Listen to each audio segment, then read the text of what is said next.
In this week's Parsha, we're going to read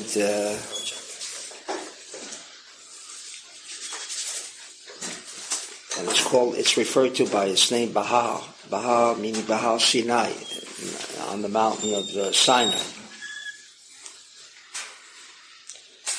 Of course, the first question that we ask here, and which all the other commentators raise, is why does it say the word Behar Sinai and then goes on to discuss the rules concerning Israel. I mean, there were many other rules and laws that were given on Mount Sinai.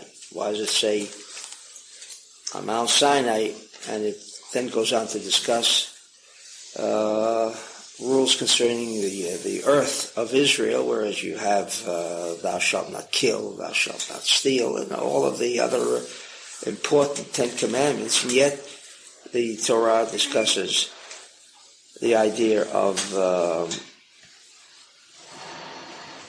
the laws concerning Israel, which we shall shortly discuss. But to begin and make the connection so that we can raise somewhat our level of consciousness.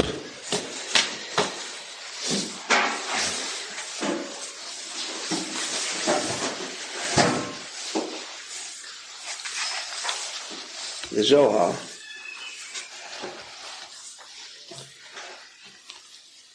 on this particular verse, it says Borei, and because the Jews had entered the land, lo nimsa ba dinim tachtonim dinim dinukva, and because the Jews at this time, they have not yet entered the land of Israel. But because Jews, when they will enter the land of Israel, no longer will there be found dinim tachtonim, judgment, harsh judgment. The kind of ways of life that we all experience that we're not happy with. I mean, if there's a little chaos in our lives, obviously we're not happy with that kind of judgment. Although, in the final analysis, since there are laws and principles that govern the universe, the laws and principles that we do not observe. But there are laws and principles that if one steals and no one saw him in the final analysis, that he will have to make retribution. There's no question. Although we ourselves think that maybe when we do something and nobody else saw, it's not a question, well, but see, God sees.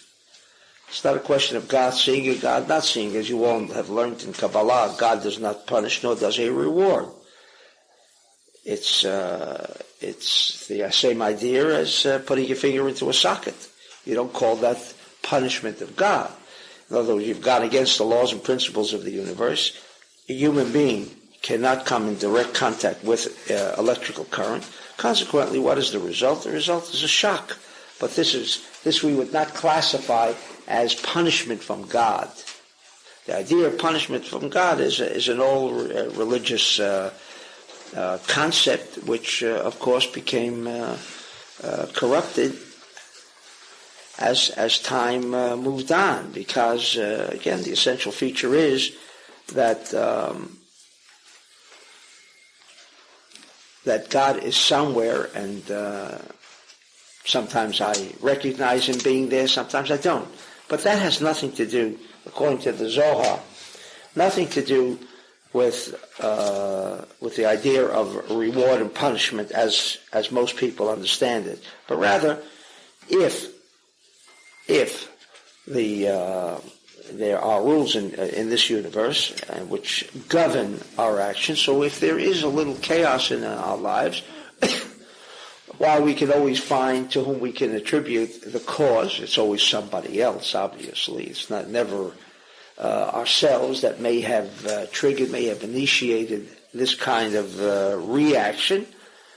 But nevertheless, this is what is known as dinim, dinukva. This is the rules that there is judgment. There is judgment in the world. I just explained where this judgment comes from, but nevertheless there is judgment. The Zohar says that when the Jews entered the land of Israel, as if these rules of judgment, the rules of judgment, do not apply. Knesset Yisrael Shiha Malchut Haita Benachat Al Kanfei HaKruvim. And in the temple there was the ark and the Kruvim. Without going into that idea, but in any event, there was Menucha. What does it mean, Menucha? Rest. And that's how he's always leading us into the subject that is being discussed in this week's Parsha, rest. And what does rest mean? Now again, as you've learned in the classes, but we must repeat, the idea of rest is not something of a to be understood within the framework of physicality, meaning rest. One can rest in bed and yet be being traumatized by thoughts of tomorrow or today he has to get up and face some situations. So the fact that he's resting, physical rest, is not something that removes chaos from our lives. So obviously, he's referring to another idea which is called rest. All right? So now we'll go to the particular. This is what the beginning and most of this section this week is referring to. So he says, Daber Avnei Yisrael, speak unto the Jews and tell them that when they come to the land that I will give them, B'shavta ha'aretz Shabbat l'Adonai. And the earth should rest, for there is Shabbat to God. 6 years, 6 years are you to work the fields, to sow, plant, etc. And you, in those years, you will gather on all of the wheat, etc. Shabbat Shabbaton yeh la'aretz. Shabbat l'Adonai. And on the 7th year, you have to leave the fields fallow. And from this we learn that it's a good idea. It's a good idea to leave the fields fallow. In other words, even farmers know that today from experience. This is the way some sages have rationalized the idea of leaving the fields fallow, because after all, like a human machine, it can go and operate until such time that it requires a rest. So the human being, if he continually works, then of course there will be a breakdown in the machine. It requires a rest. Yet we know that contrary to this, to the idea of vacations and so on, we know sometimes people go away on a vacation.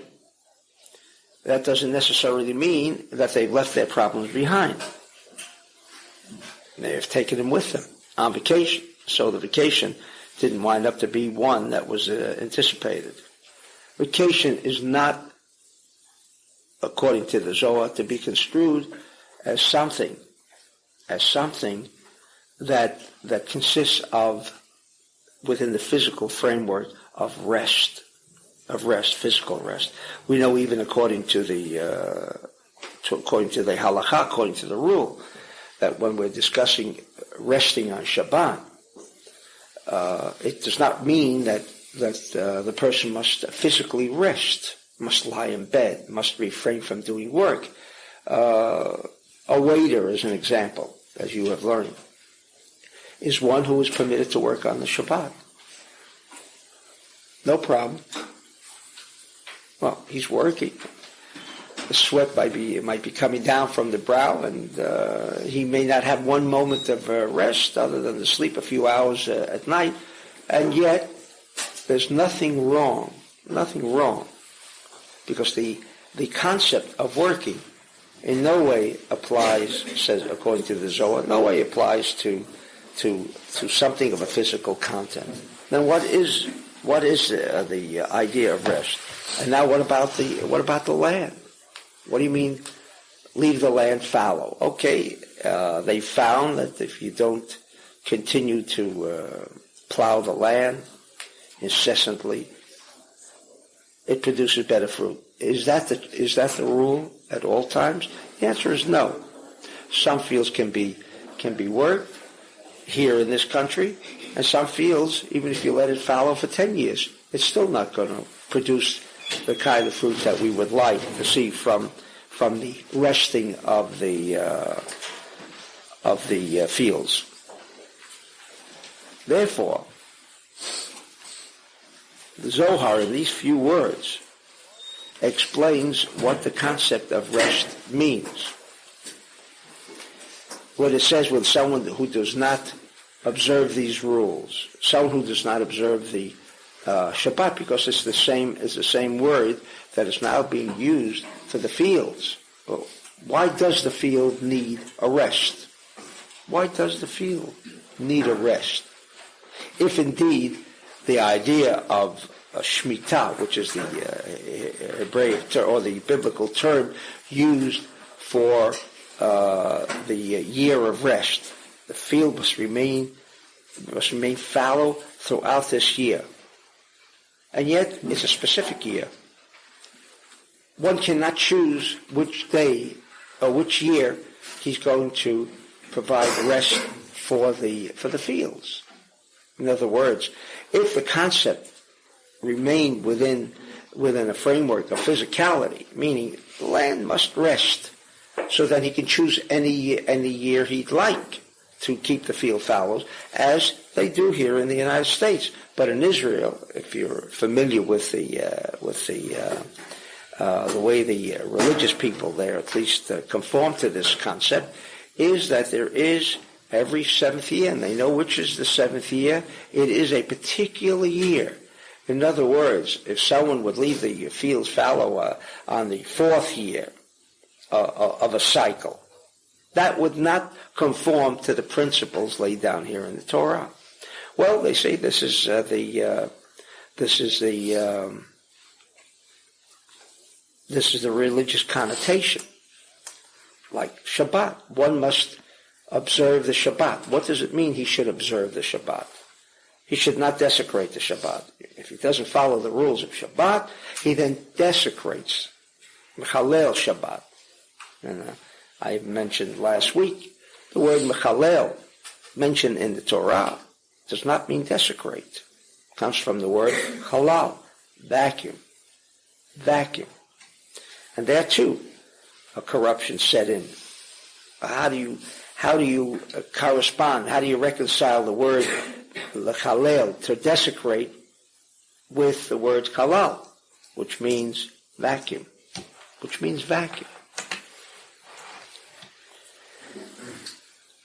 When the Zohar says that in this year, and another idea, when did this idea of keeping the fields fallow begin or start? When the Jews entered the land of Israel. Well, what does it have to do with when they entered the land of Israel? I mean, were these fields worked upon before? They weren't left fallow until David conquered the entire land of Israel, and then the rules began. Yes, when the rules began, says the Zohar, not before. If, again, the idea of Shemitah, leaving the fields fallow, originated with the Jew entering the land of Israel, obviously something else is involved. The Jew now came into Israel. Now the rules of laying the field fallow begins. Well, what happens? Maybe they've been worked on now for 20 years. The moment they entered, they should now begin the process of leaving the fields maybe fallow for a year, 2 or 3. No. The fact that the Jew entered the land of Israel, the laws of Shemitah begin. What about the laws of thou shalt not kill? When did that start? Started the day the Jew on Mount Sinai received this particular commandment. It didn't begin when they entered Israel. Somehow, here, concerning the land of Israel, when did the rules that applied to the land of Israel begin? When they came into that country. It did not apply. Well, it didn't apply because they weren't there, obviously. So one might say that, that's the reason. No, but that's not true. They were given this law on Mount Sinai as well. And when it says when you will come, did it mean from a physical point of view? Well, until you enter the land of Israel, of course it doesn't apply. Until someone recognizes there is something called money, if he doesn't know there is such a thing as money, of course, even though it says thou shalt not steal money, let's say, so therefore then, because he doesn't know what money is about, therefore, the concept of thou shalt not steal doesn't exist. And we certainly do not understand this concept in that frame of reference. The laws were given on Mount Sinai. As it says, on Mount Sinai, although it specifically refers to the land of Israel concerning Mount Sinai, although there are other rules. And here is a very subtle and yet very valid and deep revelation concerning our universe. Certainly for those who are not farmers living in Israel, and what about people living outside of Israel? Don't even own any land in Israel? You mean, what do we do with this week's section? We just avoid it because it doesn't apply. Just learning a couple of laws that concern a matter that does not affect us. Obviously, as we have learned on many other occasions, what is written here, or any other section in the Torah, applies to everyone, everywhere. And it affects everyone, everywhere. Well, if this is talking and discussing the rules of Israel, the land of Israel, how does that apply to us here? But getting back, so there are several questions that we're going to address this morning. Getting back to this idea as to why the land of Israel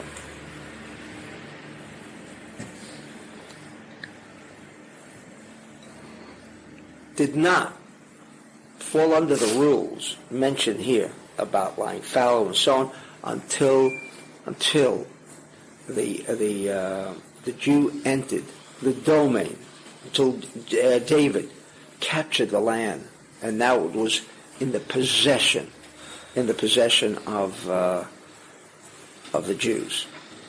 And when that happened, says the Zohar, judgment no longer existed. Meaning, although there is judgment in the world, there is chaos in the world, which is another word for judgment. There is chaos, and yet, when the Jew entered Israel, this concept of menucha, the concept of rest, the concept of relief, came into existence. Not before then. So let us understand the essential feature of what it means by Shabbat Lashem Mamash. When it says Shabbat Lashem, says the Zohar, it says it's a Shabbat Lashem. Shabbaton Shabbat Lashem in the second verse, because it's a time of rest to God. What does it mean? And the Zohar says, make no mistake, we are not discussing about the people. We're not even discussing about the land. It's a Shabbat Lashem Mamash. to the light force of God, to the tetragrammaton. Beli dinim klal. There is no judgment. Because it's the light force, the energy that we know in this universe that propels the positive pole and the negative pole. In other words, energy is energy. How you apply that energy. One can apply this energy to a gun, to a system of mass destruction. Where's the energy for executing mass destruction come from? Where's the energy come from? What propels, what initiates these various physical methodologies of destruction, if not from the light force of God? Where does attributes of beneficence, studying, producing a beautiful something, producing food, where is the energy for the food to grow, to come up after planting a seed? You suddenly have growth. Where does that come from? One source, the energy source of God. So it is not God that is either creating chaos or creating benefits for mankind, but rather the application. The application. The energy is the energy force of God. Yes, nothing operates without that energy force. However, how it becomes manifest becomes secondary, not primary. Primary is the state of energy of God. That is only, as we've learned in the classes, to share. How it becomes manifest is left to the people. How they manifest it. Do they manifest it in forms of chaos, and not only in methods of armaments that destroy, but the energy that one has towards his wife, one has towards his friend, one has towards people, negative energy or positive energy. Again, this is the application of the force of God. This is what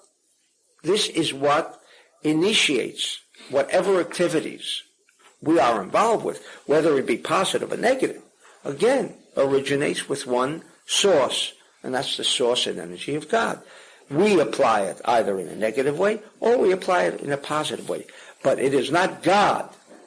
It is not God that creates the benefits that we reap, or is it God that creates the devastation and chaos that we also experience and meet up with in our lives?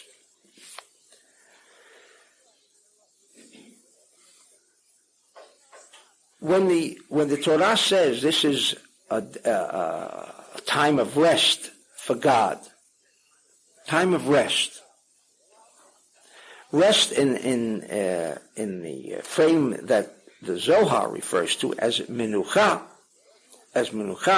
and relating it to vacuum, means a concept that only in this century could we even begin to understand the idea of Mechalel Shabbat. Only in this century. Only. And only because I have read a great deal, what I'm going to share now, according to the Zohar, is a concept might be a little too difficult to understand. I don't mean in the capacity of our minds, but rather it's a concept that we're just not familiar with. Not familiar with. Something called space. What is space? Here's space. What is that? What is that? Between the table and the chair. The space between me and the table. Space. What is this space? What is it? Is it just that? It's also a vacuum. What does a vacuum mean? A vacuum means you can have a tube and you create a vacuum in the tube. But again, it's in the framework of physicalness. Here's a vacuum between this table is a vacuum, an empty space. Empty space. Empty space. To define it means the absence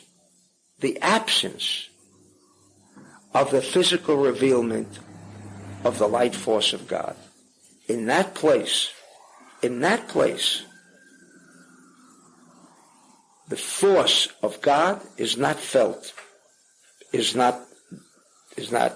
one does not reap the benefits wherever there is empty space.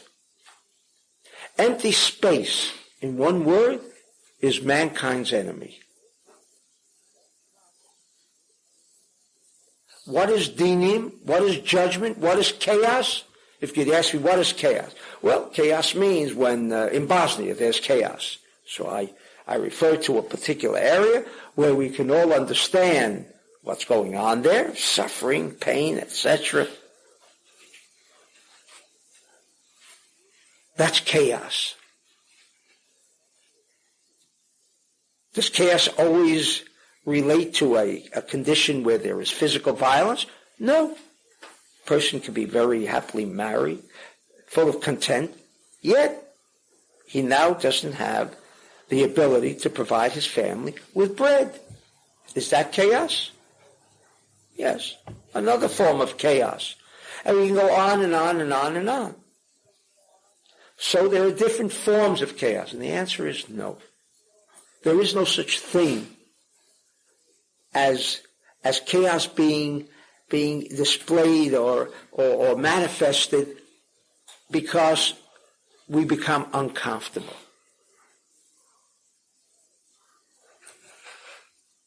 Vacuum is chaos. Vacuum. And once we begin to understand this idea of vacuum, then we understand what the Torah is about. Then we understand what our problem is about. And then we can understand how to achieve the solution. Because as long as we do not understand the problem, as long as we do not have a definition for what we consider to be chaos, and chaos has an infinite number of manifested states. In fact, chaos is relative. The market is going to crash. Chaos. Everyone says that's chaos. Well, there are those who will be making money while the market goes down. So chaos is even a relative term. Chaos. The Nazis were destroyed. For them, it's chaos. For others, great. Finally, the end of this menace. Chaos is a relative term. Chaos is not a definition. It's not a definition to be defined as something of a physical nature, which doesn't appeal to me. It does not. It is Satan providing us with a confusion of the issue, not to begin to understand how we can remove chaos, how we can remove the problems that the United States faces, the economic problems, insurmountable. On a physical level, as I've said before, there is no solution. No solution if we recognize the problem, and with whatever means are taken to remove this chaos, it'll never be accomplished. You say, why not? Because they do not understand. We do not understand. What is the problem? What do you mean what the problem is? People are out of work. Again, we begin to define chaos as what? People out of work. That's our definition. Now, for chaos. Before we can even begin to think of the solution, we must clearly define the problem. Only when you have a clear definition of the problem then the Zohar says the answer follows almost by itself, almost without effort. You mean when you understand the problem, that's enough? Yes, that's enough. How could that be enough? How could my recognition of the problem be sufficient enough to remove the problem? But needless to say, first we must define the problem. How the understanding of the problem and how a clear definition of the problem is already the solution, is already the solution, we shall understand from the Zohar. So, we have a definition for lechalel et Shabbat. It does not mean to desecrate. It means creating a vacuum. It is the opposite of menucha, tranquility, peace. Only definitions, but the word menucha, the word Shabbat, is the definition. This is what is to be achieved. Because Shabbat Lashem, as you have learned again in the classes, what is the internal character of the energy force of God, the light force of God? Menucha. Menucha means what? No movement. No movement. That's what menucha means. No movement. Imagine if there was no space, again using the idea of lechalel, to desecrate, not meaning desecrate, but vacuum. If there were no vacuums, how long would it take me from Los Angeles to get to New York? How long? No time. There's no vacuum, no space. Space is chaos. Again, we remember now the definition. Space is the chaos, and we'll see how it refers to our mundane life. But at the moment, we have a definition. Space, halal, is contrary to the peace of the light force. Space, empty space. If the empty space did not exist, there would be no chaos in the world. If empty space did not exist, there would be no chaos, because chaos means empty space. It requires, if I have a store or a factory or my place of employment is downtown Los Angeles, a little chaos in my life. Little. What is the chaos? I have to go through the traffic. It takes me time to get there. But if there was no empty space means a definition of one place being separated from the next. If there was no empty space. And that's how we can begin to even understand a concept already stated in the Torah, that when Jacob left and fled from his brother Esau, and he rested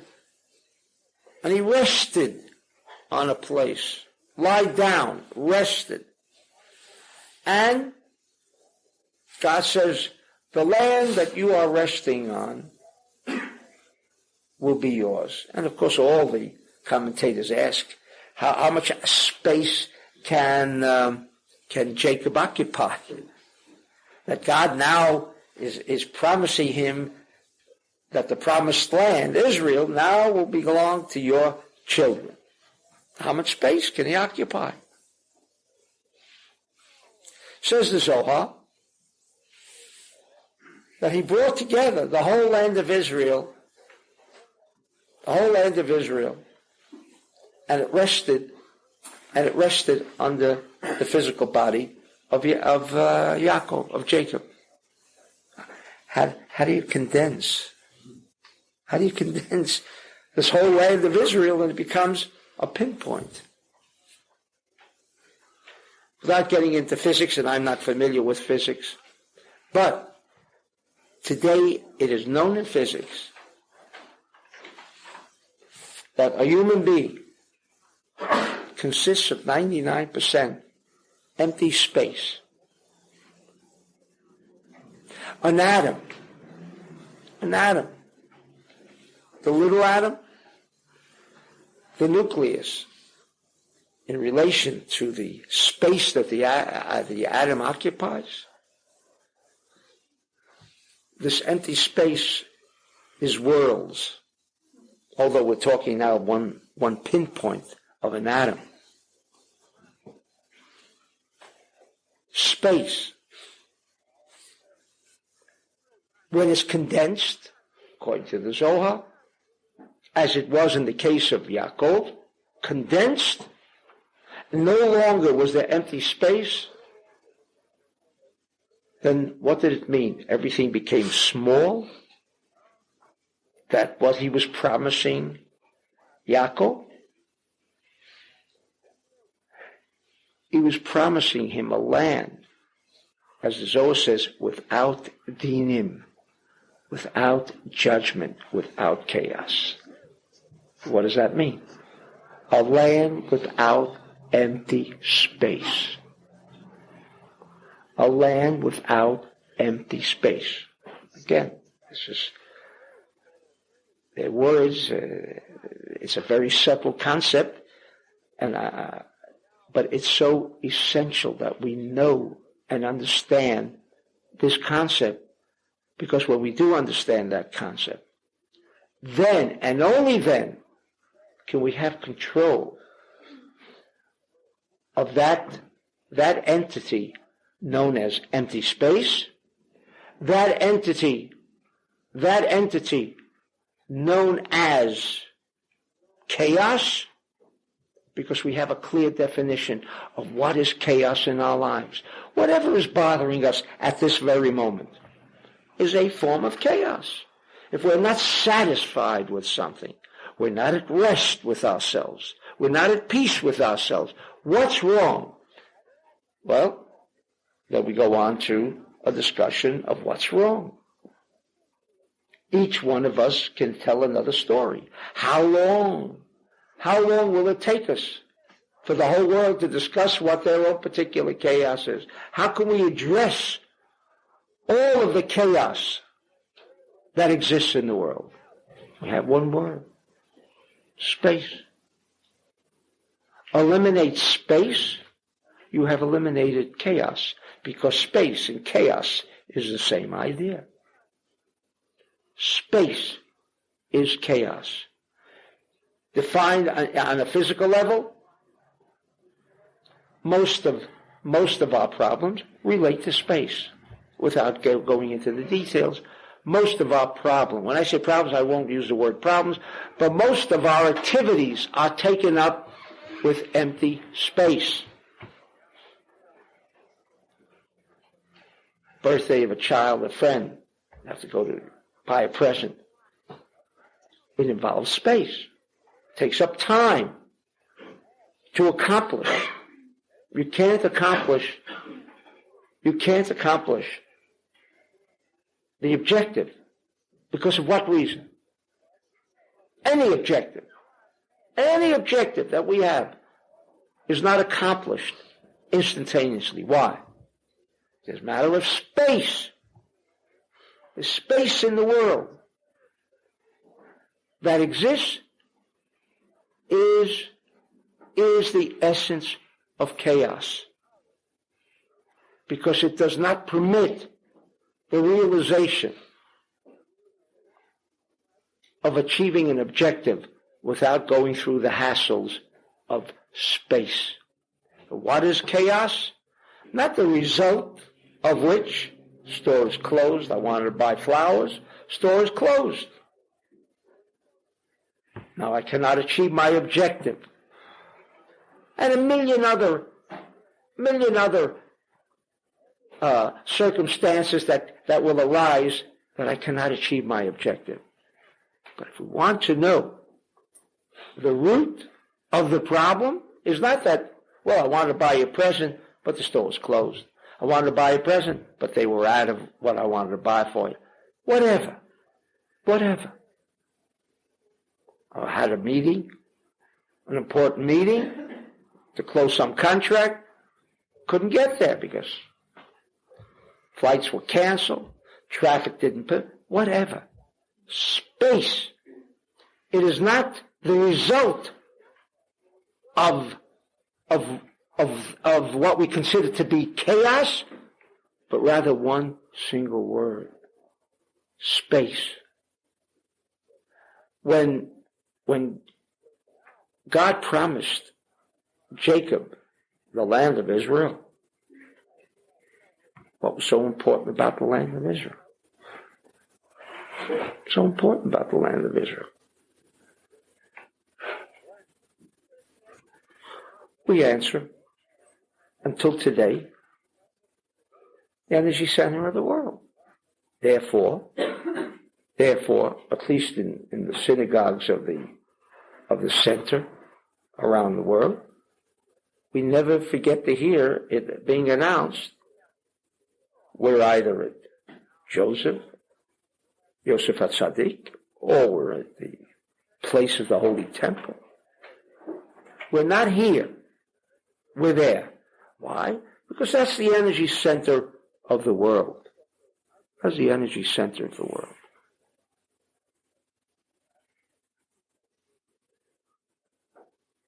But now we're beginning to understand from this Zohar, and then we will understand what this idea of being left fallow is referring to. Shabbat.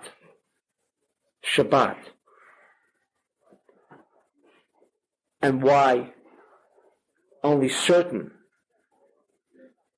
things, as planting, Shabbat, lighting a match, all of these physical prohibitions, why were they applied? If you can't desecrate the Shabbat, meaning it does not mean desecrating, because how do you desecrate something? Yes, on a building you can put a swastika on a building, so you desecrate the synagogue. That's the way they desecrate. Right? They removed the Sefer Torah and burned the Sefer Torah. They desecrated the Sefer Torah. This is the way we understand the word desecration, the way we understand halal, not to desecrate. But the word halal remains what it means. And because of the lack of understanding, and because we cannot relate the word halal to Shabbat, so therefore we give it a corrupted name, a translation as desecration. It means do not create empty space. Do not create empty space on the Shabbat.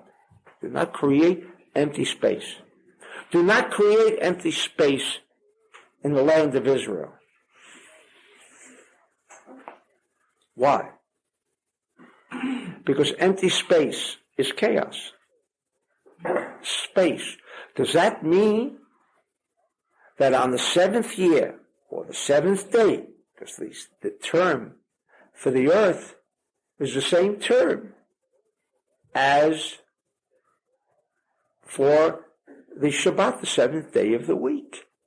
How do they both relate? How do we reconcile the idea that when we discuss Shabbat, okay, you light a match, you smoke a cigarette, you're desecrating the Shabbat. But the land.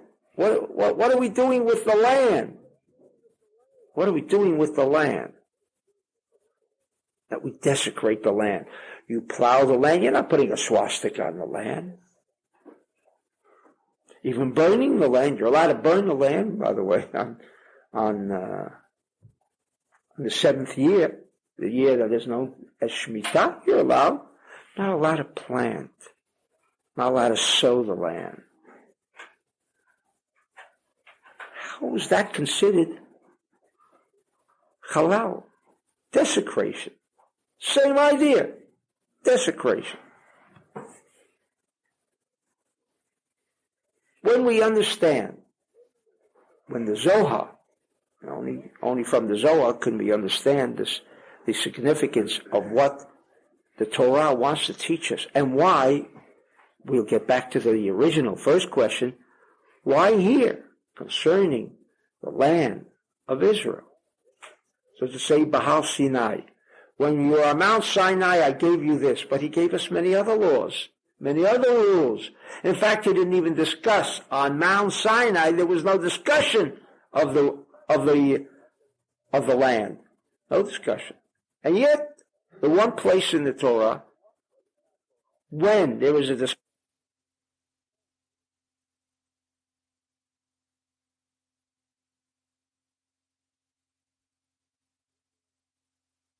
of Israel, God reminds us that on Mount Sinai, this is what I told you. He didn't even discuss this. He didn't even discuss the laws that apply to the land of Israel. He discussed, I am God, about Shabbat. He discussed, honor thy father and thy mother, but there was no discussion concerning the land of Israel. But if we understand that the opposite of chaos is the opposite of halal. When space is reduced or space is removed. Now we think we can't remove space. If I want to go to be on the beach, if I'm in New York and I want to come to the beach in Santa Monica, I must take a plane, right? In the 20th century physics, what do they tell us? And I don't want to go into the explanation, although I understand it. But without going into the explanation, what does 20th century physics tell us? It took us 20 centuries after the Zohar to begin to not to understand, but to get some insight into what the Zohar is really all about, and how the Zohar is our only salvation. Only salvation. I wish I could say there were others. I used to say they're one of them. One of the salvation. I'm sorry to say it's the only one. A scientist says that when you're in New York and you're going to do whatever you have to do in Los Angeles, and then you're going to go to the beach. When you come to the beach, ultimately, tomorrow, next week, you will be walking in the footsteps that you had already established a week ago or 2 weeks ago. The footsteps are there. Scientifically, mathematically, it's beyond any question. There's no dispute that when you come to the beach, you will be walking in your footsteps. But I didn't get there. What are you talking about? Footsteps on a beach? How could there be footsteps on a beach without you being there? Now, just to give you a little encouragement that they don't understand it either. So, don't feel any form of depression. They don't understand what that means. But this is the mathematical equation of how they arrived at that you are walking in your footsteps. What they haven't pursued with this idea is what? That with thought, what have you done? You have eliminated space in one word, and this is the one word they haven't spoken about yet. What have you done? You've eliminated space, meaning in New York, you walked on the beach because of thought. Because of thought, you're walking on the beach. How could I be in New York and walk on the beach at the same time? How can you be in two places at the same time? Well, the answer is, we see an astronaut, space by an astronaut already becomes condensed, where he can travel the circumference of the earth 24,000 miles in 1 hour. Well, if they can produce a plane, which they say they will shortly, that can travel 27,000 miles an hour. What have they done? Condensed space. No, they've reduced the time. Now, you see, this is the difference. Either you look at the glass half filled or half empty, right? When you look at a plane that can travel at 27,000 miles an hour, you either say, I've reduced the space, or I've reduced the time it takes. Do they both mean the same thing? Yes and no. Yes and no. Just like when you look at a glass half empty or half full, you have learned, is it the same thing? No.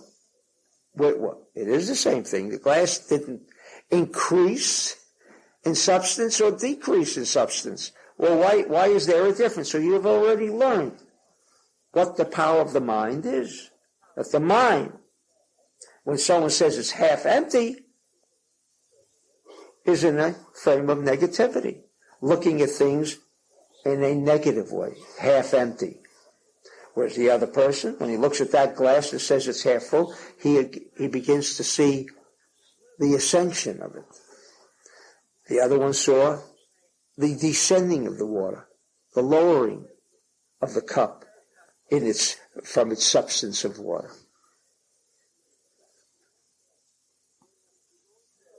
When Rabbi Shimon says, when you enter, doesn't say so in the Torah, but this is what the Zohar extracts from this verse. Only then, lo nimsu badinim tachtonim, there will be no empty space. There will be no empty space. When won't there be empty space? On the 7th year. What does it mean there won't be any empty space? So again, for over 2,000 years, we have learned that the Torah in its prohibitions are commandments. Don't do this, don't do that, don't do this. Burdening us with ideas that when the Torah says in the same chapter, when you leave the land fallow, and then you're going to ask yourself, but how will I eat this year if there is no fruits and vegetables being grown on the land in the 7th year? And if you will ask, where will the trees come from? Where will the fruits come from? How will I receive my nourishment? God, you want to take away my food? Don't you know this physical body requires food? God says, don't worry. Don't worry. Don't worry. Now that God says don't worry, but only a moment before we raised the question, God, without food, there's no food. And you're telling me not to grow food, not to plant in this year. And now you assure me. But that's contrary to the physical laws and nature of this earth. If you don't plant, what happens if I don't plant in the 4th year, the 3rd year? Will I have fruits? No. Now on the 7th year, you're asking me to accept a principle which runs contrary to daily living. That if you do not invest time in that field, nothing comes out of that field. Now you're telling me, but this year will be different. Why should this year be different? And so there is a doubt. Will there really be food? And he says, the food that you grow on the 6th year will be more than sufficient for all the other years, because you do not plant in the seventh year. What's the relationship? What's the relationship? If the land is to remain fallow, God, why? Why do you want the land to be fallow? Why? To give the idea of resting? If we are to apply the physical reasoning behind leaving a field fallow, like we do here and all over the world, then why choose this year? Choose any year. If the concept behind leaving the fields fallow is to give it a rest, a physical rest, then why did he choose that day? Again, says the Zohar, when you leave the field fallow, because you don't work the fields, and we'll understand shortly what's wrong in working the fields. But it is not the rules of not working that are important, although we have taken that to be of paramount importance. That's the significance of Shabbat. Don't desecrate it. The fields, leave it empty. No. Says the Zohar, because on this seventh day, it's a gift of God. What's the gift? While the eye may not experience, while the eye may not observe what's going on in the seventh day, the seventh year, or the seventh day, is that the phenomena of empty space disappearing takes place. On the seventh day, on the seventh year, Shabbat, there is no empty space. The world was created on the seventh day without empty space. That means I can be anywhere in the world on Shabbat. I can travel anywhere in the world without even getting off of my chair. Because the only reason I can't be wherever I'd like to be is because of space. Says the Zohar, there is no empty space in Shabbat. No empty space. You mean this here disappears? On Shabbat, let's be rational. There's no empty space. Who determines that the empty space is there, first of all? So the eye, the conscious mind, sees the familiar surroundings that he observed from Monday to Friday. What takes place? What takes place? But if the scientist again said that we'd be walking in our footsteps because by the mind, thought, thinking, we eliminate space. Can we eliminate space meanwhile during the 6 days of the week? The answer is no. On Shabbat, can we eliminate space? The answer is yes. But the space is still here. According to the scientists and according to the Zohar, if your rational mind sees space, then there's space. But if you understand what Shabbat is about, and Shabbat is the opportunity by which you can eliminate empty space, then the next 6 days of your life will operate on the principle of no empty space. When the Torah says, you will ask, if I leave the field fallow this year, what will I eat on the 8th year? From the 6th year, I'll eat in the 7th. But if I leave the fields fallow in the 7th, what will happen on the 8th? The answer is, it'll grow enough for the 8th. Okay. There'll be an extra blessing. You know what, God? I'm prepared and I'm willing to work the fields on the 7th year. Don't need your extra effort. And I'm happy to work on the 7th for the 8th. And in the back of my mind, I'm still not so sure. After all, I look at my fields, no fruit's coming up, and you tell me I'll have fruit on the 8th year. What God is telling us is when you leave the fields fallow, what appears on a physical level as an empty space, empty, devoid of fruit, does not exist for you. Does not exist. Everything in your life, even when you plant, you need all the space to plant, bring the fruits to the market so you can sell it, so you can get money to buy clothes. All of these different ideas that subsequently become manifest because of labor. It's when you go and you have a store and you sell a dress. What does that do? It doesn't put food on your table. When you sell a dress, and now you have the money, does it put food on the table? No. You still have to go to the market, to the supermarket, and buy the food. The fact that you sold the dress still involves space.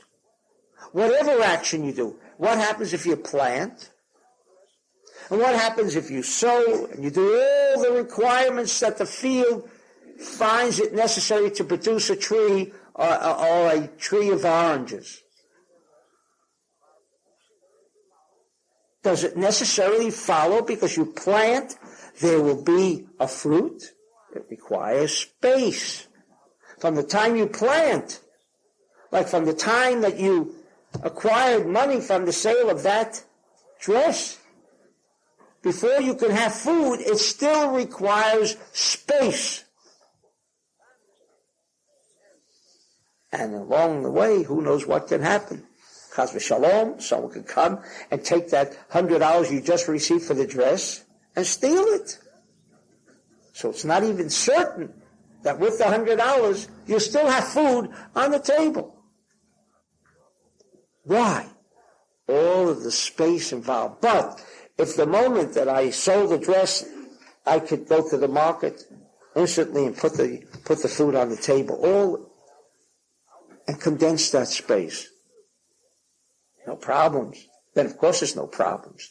I don't even have to walk out of this. Maybe I don't even have to sell the dress, but we still think we have to have money in my hand. That's a security we're still accustomed with. How much money I still possess. Although today we know that you can possess $14.5 billion, doesn't mean you really hold on to it. But it's in my account, it's mine. Well, we've learned also in our day and age that sum of money that supposedly could never disappear also can disappear because you never had it. But forgetting that, the idea that when the Torah says, or when God's saying, this year is Shabbat, leave it alone, not just to give us a couple of more rules, burden us with some more responsibilities, as all of us have understood the whole Torah in that context.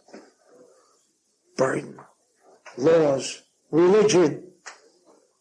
Difficult to, while the Jew could remove himself from religion, very difficult to take religion out of the Jew. This concept. No matter even if he doesn't observe, his understanding.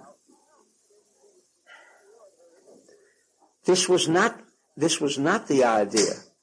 The idea is that there are certain times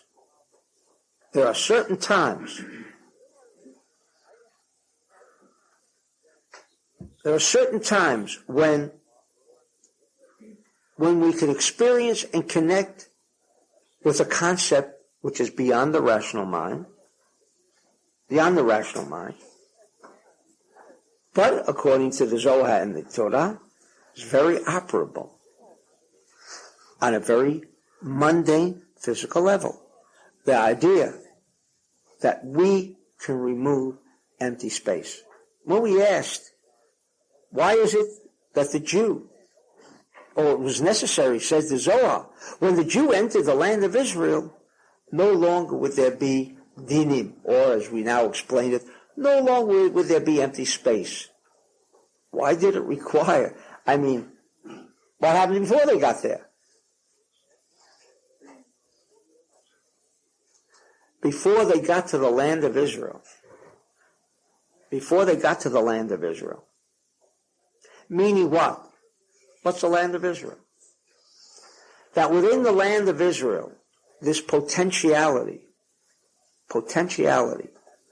like by Jacob, the empty space could be removed. Empty space, a phenomenon. That empty space could be removed from our existence. Does that mean this space as we know it would be removed? No. Because what we see, we've already discussed this in the classes, is an illusion. The rational mind, as many times as we repeat the idea, and as many times as we can convince ourselves that really this is all illusion. Time, space, and motion is an illusion. An illusion, yes, but now that I'm hungry, I still have to go to the supermarket and buy some food. The body, the physical consciousness does not, or shall I say, prevents us from accepting this principle. Does that mean the principle now does not exist? Because the rational mind cannot fathom the idea that at times I can decree that there is no empty space. That I can sit on this chair, conduct my business, don't have to move. I don't have to get involved of going from place to place. This concept that man controls the halal, the chaos, the space in the universe. This idea is so revolutionary and it's difficult because if the Zohar in one word is trying to explain this passage of Shabbat Lashem Menucha, what does it mean, Menucha? Menucha means devoid of action. Devoid of action. Everything is left to the conscious mind. But we have a problem with the conscious mind. Conscious mind says there's chaos all around me. There's space all around me. I can, with my mind, come to a realization that all of this doesn't exist. That I can sit home, yes, and someone's going to bring you food in your own home. Possible? Yes. Someone thought of bringing me a basket of food as a present. I need food. It can happen. Does it happen every day? Of course not. So therefore, space becomes part of my life. Chaos, says the Torah, and this was the essential feature of what happened on Mount Sinai. Why is Mount Sinai directly related to this concept? And not to why thou shalt not steal, thou shalt not kill. Remember, we began off by saying, the first verse says, and God said to Moses on Mount Sinai the following. What did he tell him? When you come to the land, leave the land fallow. The concept of fallow. On Mount Sinai, that's what he told him on Mount Sinai. Didn't tell him anything else? No, didn't tell him anything else. All he told him was this. What does that mean? What is Mount Sinai? Now we're coming to Shavuot. We don't even know what Shavuot means. We call it revelation. Well, we have to explain what does it mean, revelation? Oh, revelation means God revealed the Torah for us. A bunch of rules. A bunch of rules that we don't even adhere to. Does the world adhere to thou shalt not kill? The world really abides by those rules. Thou shalt not steal. How many people keep the Shabbat the way it should be? 10 Commandments. Look what was revealed on Mount Sinai. Something that was revealed adultery. We keep those rules. Don't keep any of the rules. Children, chas v'sholom, kill their parents today. What rules? What rules? What do you mean revelation of rules? This was a revelation? The moral codes of the universe were revealed. What moral? If they were of such import, how come the world doesn't even pay any attention to any of the rules? Because the concept of revelation was distorted. We think that what was revealed, a new religion, also another idea. The Jews received a new religion on Mount Sinai. This was what was revealed. Right here in this Parsha, says the Zohar, when it says, on Mount Sinai, I told you about the fields. Look how coded it is. Look how coded. All he told us on Mount Sinai was about the field? That the field should remain fallow? Even tell us that on Mount Sinai, you told the Jew to keep Shabbat. We'd begin to understand it. But there's no mention of the fields on Mount Sinai. And yet he's saying, this is all that was mentioned on Mount Sinai.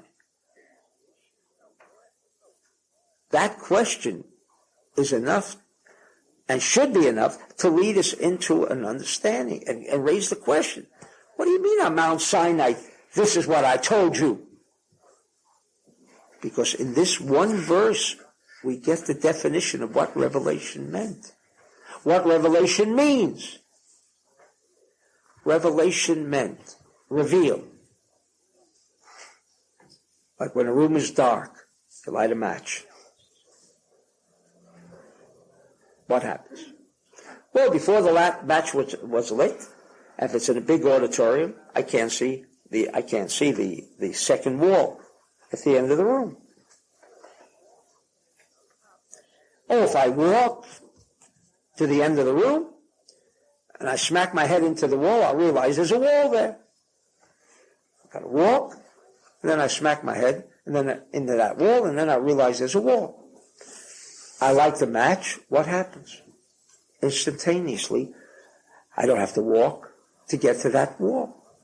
Instantaneously, I see the wall. That's revelation. What happened? The empty space disappeared. When it's dark, there's space in the room. You walk, try to feel. When you light that match, the room is lit. No empty space no more.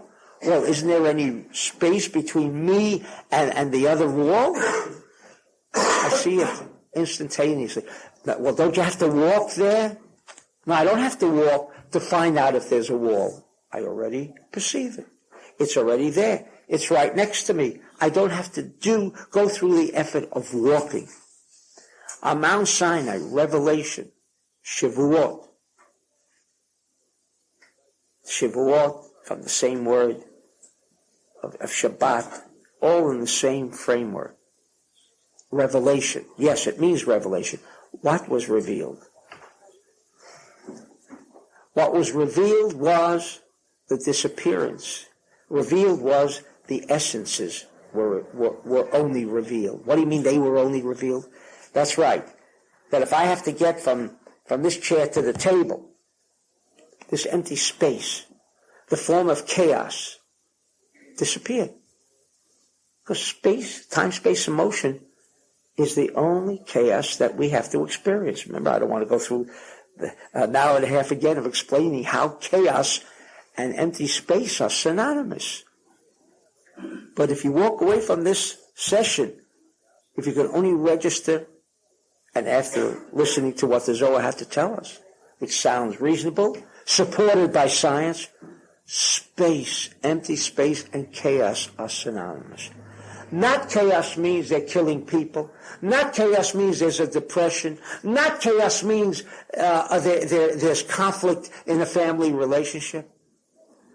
Those are the manifested states of empty space. Chaos is empty space. Why? Because then you can begin to remove it with your mind.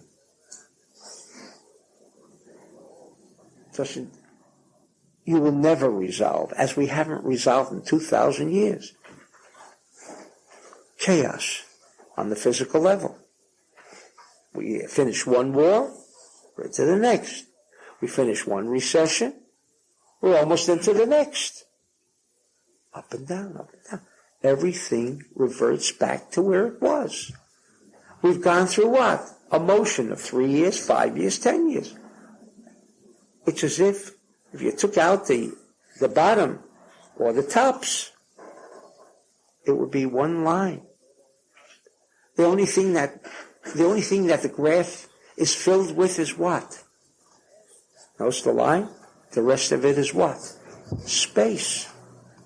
Space. The line is nothing. If you didn't have the space to visualize the line, you wouldn't see anything. Space is what governs every action. Space is what has convinced us, and space is Satan, convincing us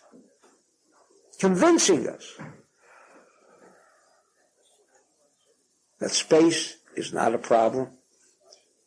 The physical manifested state of chaos is the problem. Now let's address the physical state of chaos.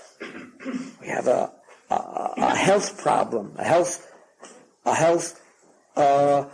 cost problem in the United States. And the truth is, if it's not resolved, there must be a depression in the next few months. Everyone is still living on the expectation that the miracle is coming. Look how stupid we all are. I mean, why would this one person or this one woman come up with a plan that will resolve a problem that's been persistent since when? People don't get sick. Is that what she's going to recommend now? Nobody gets sick? It's one way to reduce. Or is there any other way to reduce the health bill? What happens, as the graph shows us, more illnesses occurring, not less. We need more hospital beds. We need more psychiatric wards than ever before. So, the fact, what is being reduced? And everyone is awaiting this great reform of the health problem. Well, that can never resolve it. Never. Even if you think this one woman is a miracle worker. And yet, the world is waiting. The world, not only the United States. Because if this country is thrust into a depression where there is absolutely no possible reason why this country should not be in a depression in 4 or 5 months. No reason. No reason. Except one idea. The thought expectation that the solution is there. Look what it does. People still spend money. Although it's going down a little because it's taking longer than we thought. We already thought by May 1st she would have the solution. So now we have a thought, maybe there's a solution, and that keeps the economy going. The market goes up. Everything is going up. And yet everyone knows the problem is there. Look what thought can do to create positivity when positivity doesn't even exist. When there is really no basis for this optimism. No basis for it. If you look clearly, no basis for the optimism. But look at what the conscious mind of optimism can do. Can withstand the onslaught of a recession, meanwhile. The thought that what? The problem doesn't exist. I mean, what does it mean she's coming up with a solution? Meaning there won't be a problem. Thought. Unfortunately, because we have not been taught or programmed to keep this optimism going, because Satan is not full of optimism. He knows ultimately his objective, his goal is what? Chaos. Empty space. Empty space. when the Zohar says that when the Jew would come into Israel, this idea, this potentiality of removal of space, the removal of dinim, could take place, it was also providing us with the methodology. Number one, empty space is chaos. Remove empty space, you have removed all forms of chaos. Removed all forms of chaos. Fortunately, time does not permit me how this applies to the removal of the health problem. This is health reform. Health reform is not by enacting whatever they're going to enact, new laws, new taxes, new this, new that, new restrictions. My friends, it's such an illusion. It's the graph that goes up and down all the time. If we can change the consciousness, well, how does that happen? Well, when you'll explain to me how I can have a negative pole and a positive pole in a bulb, and these two create light. I'm not talking about the mechanics. How in the world can two opposites create light? Create revelation. Two opposites. Not only two poles of ones and similar thoughts. Create light. What happens when there's light? Removes a lot of difficulties. Even in this mundane world, we understand that light does remove empty space. When I can see the light, constantly, if I can see the light of day in my business, everything is the light. To see. Well, it requires more than just seeing. What about doing? No. If I can only see, that's right. What prevents us from seeing? Time. There's a space called yesterday and tomorrow. Everything is space. If we can eliminate, how do we eliminate it? Can we eliminate it? Zohar says yes, we can eliminate it. By tapping in Israel, and that's why the stress was on the land of Israel, because nothing happened until the conscious mind of the Jew made it happen. But that's all that was necessary.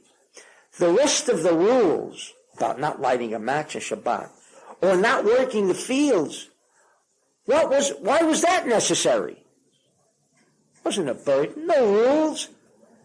But if you honestly believe in your consciousness that you can bridge the 6th year to the 8th year, then why are you planting the fields? It's a whole different perspective of what those rules are about.